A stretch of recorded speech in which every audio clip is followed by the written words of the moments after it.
नमस्कार दोस्तों, स्वागत है आप सभी का आपके अपने यूट्यूब चैनल शोभित एकेडमी में। इस वीडियो में इस पर पढ़ेंगे यूपी पीएससी के आरओ और एआरओ के जो जीएस का पेपर होता है उसके बारे में। और इसमें हमने जो आपका टॉपिक लिया है वो टॉपिक है जैन धर्म एवं बौद्ध धर्म। ठीक है, तो जैन धर्म एवं बौद्ध धर्म से रिलेटेड जो यूपी पीएससी में आरओ एआर में जनरली क्वेश्चन पूछे जाते हैं उन क्वेश्चनों के बारे में इसमें डिस्कस करेंगे। तो देखिए, इसमें सबसे पहला क्वेश्चन हमारा निकल कर आता है, जैन धर्म का सबसे महत्वपूर्ण मौलिक सिद्धांत है कर्म, अहिंसा, वैराग्य, निष्ठा। तो इसमें सही ऑप्शन आपका निकल कर आता है बी यानी कि अहिंसा। आप यहाँ नीचे देख भी सकते हैं। अहिंसा जैन धर्म के 5 सिद्धांतों में सबसे मौलिक है।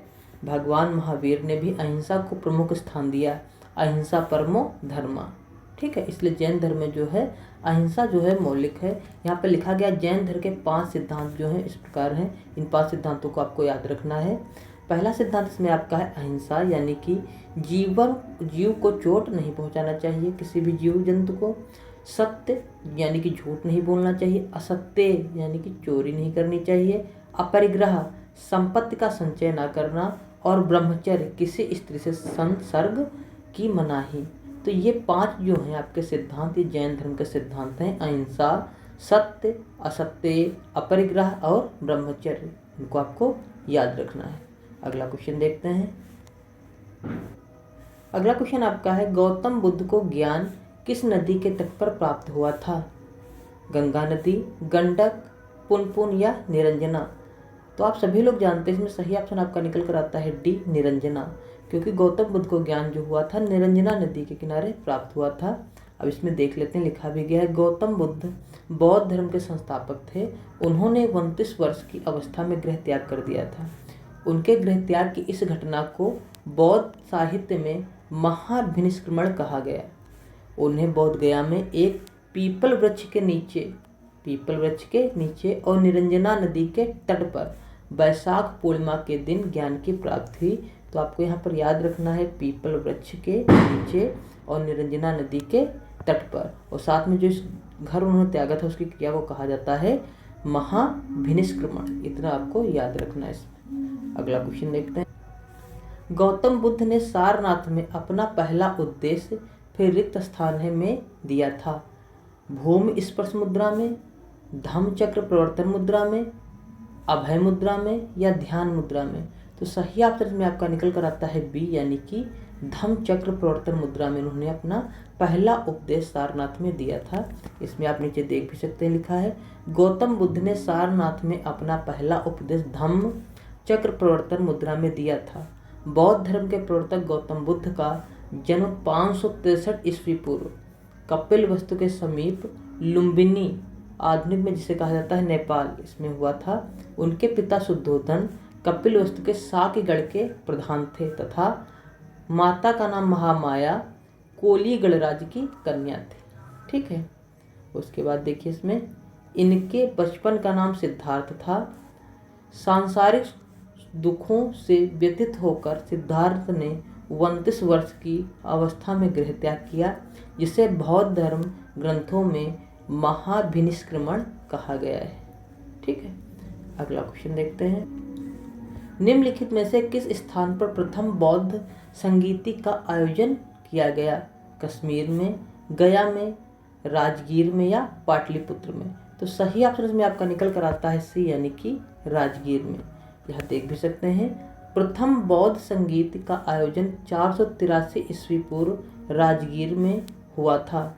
यह संगीत मगध सम्राट अजातशत्रु के काल में हुई थी। इसकी अध्यक्षता महाकश्यप ने की थी। द्वितीय बौद्ध संगीति वैशाली में, तृतीय बौद्ध संगीति पाटलिपुत्र में व चतुर्थ बौद्ध संगीति कुंडलवन में हुई थी। ठीक है, अन्य 3 बौद्ध संगीतियों का आयोजन निम्न स्वरूप है। यहाँ पर आप देख सकते हैं, द्वितीय बौद्ध संगीत 383 ईस्वी पूर्व वैशाली में सबा कामी की अध्यक्षता यानी कि कालाशोक के शासनकाल में हुई थी। तृतीय बौद्ध संगीत जो हुई थी 250 से 251 ईस्वी पूर्व पाटलिपुत्र के मोगगीपुत्र तिस्स अध्यक्ष तथा अशोक का शासनकाल था तब हुई थी। और चतुर्थ बौद्ध संगीत प्रथम शताब्दी ईस्वी कुंडलवन कश्मीरी में वसुमित्र की अध्यक्षता में कनिष्क के काल में हुई थी। तो ये आपकी जो 4 हुई थी संगीति वो इस प्रकार है, इनको आप दो चारों को याद रखना है। ठीक है, अगला क्वेश्चन देखते हैं। अगला क्वेश्चन हमें दिया गया है 6ठी शताब्दी ईसा पूर्व में जैन और बौद्ध ग्रंथों में कितने महाजनपदों का उल्लेख किया गया है? 12 है, 16 है, 20 या 24? तो सही ऑप्शन में आपका निकल कर आता है बी यानी कि 16 है। यहाँ आप देख भी सकते हैं 6ठी शताब्दी ईस्वी पूर्व में जैन और बौद्ध ग्रंथों में 16 महाजनपदों का उल्लेख किया गया है। बौद्ध ग्रंथ अंगुत्तर निकाय और जैन ग्रंथ भगवती सूत्र में 16 महाजनपदों का उल्लेख किया गया है। ठीक है, यहाँ नीचे और आएंगे, देखेंगे यहाँ पर नेक्स्ट क्वेश्चन। भगवान बुद्ध की 200 फीट ऊंची कांस्य प्रतिमा स्थापित करने का निर्णय लिया है? कुशीनगर में, सारनाथ में, श्रावस्ती में या बामियान में? तो सही ऑप्शन में आपका निकल कर आता है एक कुशीनगर में। ठीक है, यहाँ पर आप देख भी सकते हैं दिसंबर 2013 में उत्तर प्रदेश के पूर्व मुख्यमंत्री अखिलेश यादव ने मैत्रेय परियोजना के तहत सबसे ऊंची यानी कि 200 फीट भगवान बुद्ध की कांस्य प्रतिमा उनके महापरिनिर्वाण जहां उन्होंने अपने प्राण त्यागे थे स्थल कुशीनगर में स्थापित करने का निर्णय लिया है। ध्यातव्य यह है कि इस प्रोजेक्ट का पुनर्संचालन वर्ष 2019 में शुरू कर दिया गया था। ठीक है, तो इनका महापरिनिर्वाण कहाँ हुआ था? कुशीनगर में। ठीक, अगला क्वेश्चन देखते हैं। बौद्ध को महापरिनिर्वाण कहाँ प्राप्त हुआ? फिर क्वेश्चन आ गया, तो सही ऑप्शन आप सभी लोग जान गए, इसमें क्या होगा? बी यानी कि कुशीनगर।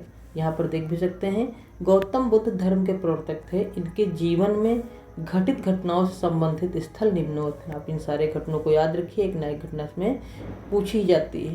पहला है जन्म इनका लुम्बिनी यानी जो नेपाल में स्थित था, 563 ईस्वी पूर्व में हुआ था। गृह त्याग को कहा गया है महाभिनिष्क्रमण, ये 534 ईस्वी पूर्व में हुआ था। ज्ञान प्राप्ति बोध गया बिहार में हुई थी। और मृत्यु जिसे कहा जाता है महापरिनिर्वाण, ये कुशीनगर में 483 ईस्वी पूर्व में हुई थी। इतना आपको ध्यान रखना है, जन्म, गृह त्याग, ज्ञान की प्राप्ति और मृत्यु। अगला क्वेश्चन देखते हैं। किस स्मारक से गौतम बुद्ध ने दुनिया के लिए बौद्ध धर्म के अपने दिव्य ज्ञान का प्रचार किया गया था? हुमायूं के मकबरे से, महाबोधि मंदिर से, कुतुब मीनार से या लाल किला परिसर से? तो सही ऑप्शन में आपका निकल कर आता है बी यानी कि महाबोधि मंदिर समूह से। इसमें देख सकते हैं नीचे लिखा भी गया है महाबोधि मंदिर बिहार के गया जिले में स्थित है। इसका निर्माण ईस्वी पूर्व 3री शताब्दी में सम्राट अशोक ने करवाया था। वर्तमान मंदिर 5वीं या 6वीं शताब्दी में बनवाया गया, जो कि पूरी तरह से ईंटों से निर्मित है। यहीं पर गौतम बुद्ध को वैशाख पूर्णिमा के दिन पीपल वृक्ष के नीचे निरंजना नदी के तट पर ज्ञान की प्राप्ति हुई और वो बुद्ध कहलाए। बुद्ध बनने के पश्चात सर्वप्रथम तपसु और भल्लिक नामक 2 बंजारों को बोध गया में ही बौद्ध धर्म में दीक्षित किया और बौद्ध धर्म का प्रचार किया। महाबोधि मंदिर समूह को वर्ष 2002 में यूनेस्को द्वारा विश्व विरासत स्थल सूची में शामिल किया गया। गौतम बुद्ध ने फिर रिक्त स्थान है धम्मचक्र पवत्सुत यानी कि जिसे कहा जाता है धम्मचक्र प्रवर्तन का उपदेश दिया। कपिलवस्तु में, लुम्बिनी में, बोधगया में या सारनाथ में? तो सही ऑप्शन आप सभी लोग को पता है, इसमें हो जाएगा सारनाथ में। ठीक, यहाँ पर आप देख भी सकते हैं नीचे महात्मा गौतम बुद्ध ने सर्वप्रथम उपदेश को धम्मचक्र परिवर्तन कहा जाता है। जिन्होंने पहला उपदेश दिया उसे क्या कहा जाता है? धम्मचक्र परिवर्तन। गौतम बुद्ध ने अपना प्रथम उपदेश 5 ब्राह्मणों को सारनाथ में, जो कि उत्तर प्रदेश वाराणसी में स्थित है, में दिया था। सारनाथ को ऋषिपत्तनम नाम से भी जाना जाता है। ठीक है, गौतम बुद्ध ने अपना सर्वाधिक उपदेश कौशल देश के राजधानी श्रावस्ती में दिया। अगला क्वेश्चन देखते हैं। उस स्थान का नाम बताएं जहां बौद्धों के मान्यता के अनुसार गौतम बुद्ध ने अपनी मृत्यु के बाद परिनिर्वाण प्राप्त किया था। कौशाम्बी में, कुशीनगर में, बदायूं में या चित्रकूट में। सभी को पता उन्होंने महापरिनिर्वाण कहाँ किया था? कुशीनगर में। तो सही ऑप्शन बी हो जाता है, यहाँ लिखा भी गया है। बौद्ध धर्म के प्रवर्तक महात्मा बुद्ध की मृत्यु 80 वर्ष की अवस्था में 483 ईस्वी पूर्व कुशीनगर में चुंद लोहार के यहाँ सूकर माधव भोजन ग्रहण करने के बाद हो गई, जिसे बौद्ध धर्म में महापरिनिर्वाण कहा गया है। अगला क्वेश्चन देखते हैं। पाली में बौद्ध ग्रंथों को आमतौर पर त्रिपिटक यानी थ्री फोल्ड बास्केट कहा जाता है। इनमें से कौन सा त्रिपिटकों में से सही नहीं है? अभिधम्म पिटक, सुत्त पिटक, उपशाका पिटक या विनय पिटक। तो सही ऑप्शन में आपका निकल कर आता है सी, यानी कि उपशाका पिटक। यहाँ पर आप देख भी सकते हैं लिखा गया है। बुद्ध ने कोई पुस्तक नहीं लिखी थी, उनके उपदेश मौखिक ही होते थे। बुद्ध ने अपनी मृत्यु के बाद उनके शिष्यों ने बुद्ध के उपदेशों का संग्रह त्रिपिटकों में किया। ठीक है, इनकी रचना पाली भाषा में की गई। त्रिपिटक में सुत्त पिटक जो धर्म संबंधी बातों की चर्चा करती थी, उसके बाद अभिधम्म पिटक यानी कि दार्शनिक विचारों का संकलन, उसके बाद था विनय पिटक जिसमें नीति संबंधी बातों का उल्लेख किया गया था। तो सुत्त पिटक हो गया और अभिधम्म पिटक हो गया और विनय पिटक हो गया। ठीक, अगला क्वेश्चन देखते हैं।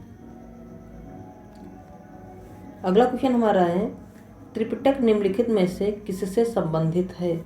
जैनियों से, बौद्धों से, सिखों से या हिंदुओं से? तो भी आप लोगों को पता है किससे संबंधित है? बौद्धों से। ठीक है, महात्मा बुद्ध के जो शिष्यों ने थे उनका संग्रह किया था। त्रिपिटक जिसे पाली भाषा में लिखा गया है, त्रिपिटक शाब्दिक अर्थ होता है तीन पिटारी। बौद्ध धर्म का प्रमुख ग्रंथ है जिसे सभी बौद्ध संप्रदाय महायान, थेरवाद, वज्रयान, मूल, सर्वास्तिवाद आदि मानते हैं।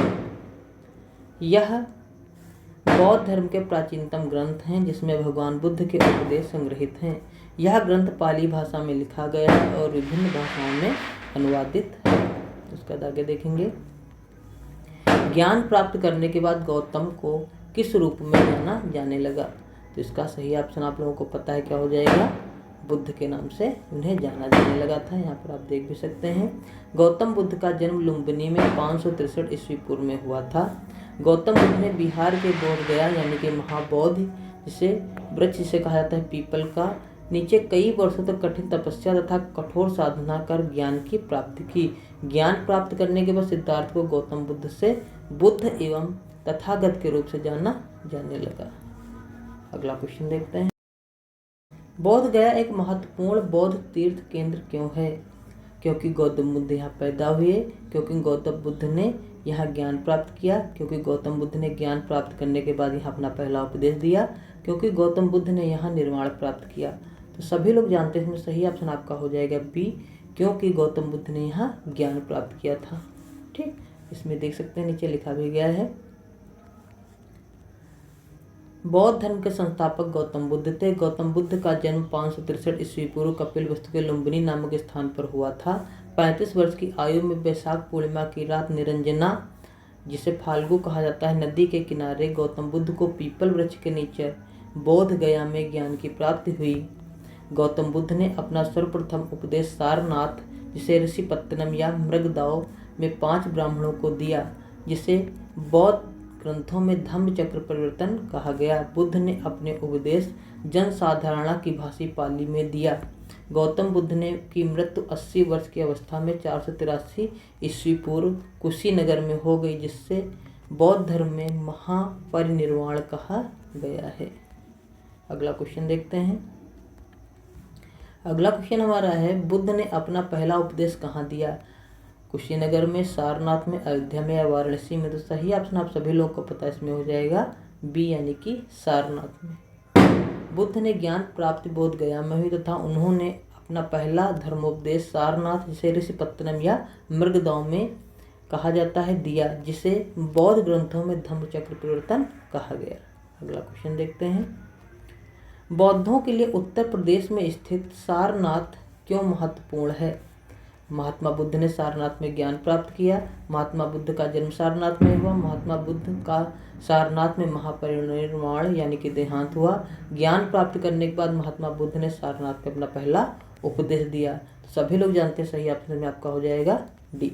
ठीक है, यहाँ पर देख भी सकते हैं लिखा गया है, गौतम बुद्ध ने ज्ञान प्राप्त के बाद उत्तर प्रदेश के सारनाथ ऋषिपत्रम जिसे कहा जाता है में 5 सन्यासी ब्राह्मणों को अपना प्रथम उपदेश दिया, जिसे बौद्ध ग्रंथों में धम्म चक्र प्रवर्तन के नाम से जाना जाता है। अतः यह स्थल बौद्धों के लिए महत्वपूर्ण है। धातुय यह है कि बुद्ध ने अपने जीवन काल में सर्वाधिक उपदेश कौशल देश की राजधानी श्रावस्ती में दिए। अगला क्वेश्चन देखते हैं। मनुष्य जीवन का सर्वोत्तम ध्येय है केवल, जिसका अर्थ है दूसरों को शिक्षा देना, दूसरों का अनुसरण करना, इच्छाओं पर विजय प्राप्त करना, दूसरों की सेवा करना। तो सही ऑप्शन में आपका निकल कर आता है सी, इच्छाओं पर विजय प्राप्त करना। यहाँ देख सकते हैं नीचे लिखा भी गया है, केवल का अर्थ इच्छाओं पर विजय प्राप्त करना। केवल अर्थात ब्रह्म विद्या का वह ज्ञान जो संशय रहित और स्थायी हो या विवेक उत्पन्न होने पर औपाधिक दुख संहार, अहंकार, प्रारब्ध, कर्म और संस्कार के लोप हो जाने से आत्मा के चित्त स्वरूप होकर आवागमन से मुक्त हो जाने की स्थिति को केवल कहते हैं। अगला क्वेश्चन देखते हैं। 24वें जैन तीर्थकर या अंतिम तीर्थकर थे पार्श्वनाथ, ऋषभ, महावीर या अरिष्टनेमी। तो इसमें सही ऑप्शन आप लोगों को पता है क्या हो जाता है सी, यानी कि महावीर स्वामी। इसमें आप नीचे देख भी सकते हैं, यहाँ लिखा गया है महावीर स्वामी जैन धर्म के अंतिम एवं 24वें तीर्थकर थे। महावीर स्वामी से पहले 23 तीर्थकर जैन धर्म में हुए। जैन धर्म के प्रथम तीर्थकर ऋषभदेव थे। महावीर स्वामी ज्ञान प्राप्त के बाद महावीर कहलाए, जिसका अर्थ होता है कि अपनी साधना में अतुल्य पराक्रम दिखाना। 23वें तीर्थकर पार्श्वनाथ ने 4 महाव्रत सत्य, अहिंसा, असत्य तथा अपरिग्रह का प्रतिपादन किया था। महावीर स्वामी ने ब्रह्मचर्य नामक 5वां महाव्रत इसमें जोड़ दिया था। उसका देखिए क्वेश्चन हमारा है, पहले जैन तीर्थकर कौन थे? महावीर, ऋषभ, पारसनाथ या पद्म ब्राभ। तो इसमें सही ऑप्शन आपका निकल कर आता है बी, ऋषभदेव जो थे वो पहले जैन तीर्थकर थे। इसमें देख सकते हैं नीचे लिखा भी गया है, ऋषभदेव जैन धर्म के प्रथम तीर्थकर थे। जैन धर्म में कुल 24 तीर्थकर हुए, जिनमें पहले ऋषभदेव, दूसरे अजितनाथ, 22वें अरिष्टनेमी, 23वें पार्श्वनाथ एवं 24वें महावीर स्वामी थे। ऋषभदेव एवं अरिष्टनेमी का उल्लेख ऋग्वेद में तथा अजितनाथ का उल्लेख यजुर्वेद में मिलता है। इस धर्म के महात्माओं की उपाधि तीर्थकर है। अगला क्वेश्चन देखते हैं। जैन धर्म में 3 रत्न दिए जाते हैं, उन्हें निर्वाण का मार्ग कहा गया है, वे क्या हैं? तो इसमें सही ऑप्शन आपका निकल कर आता डी, यानी कि सही विश्वास, सही ज्ञान और सही आचरण। ये ऑप्शन इसमें आपका सही हो जाता है। यहाँ देख सकते हैं नीचे लिखा भी गया है, जैन धर्म के संस्थापक एवं प्रथम तीर्थकर ऋषभदेव थे। महावीर स्वामी जैन धर्म के 24वें और अंतिम तीर्थकर हुए।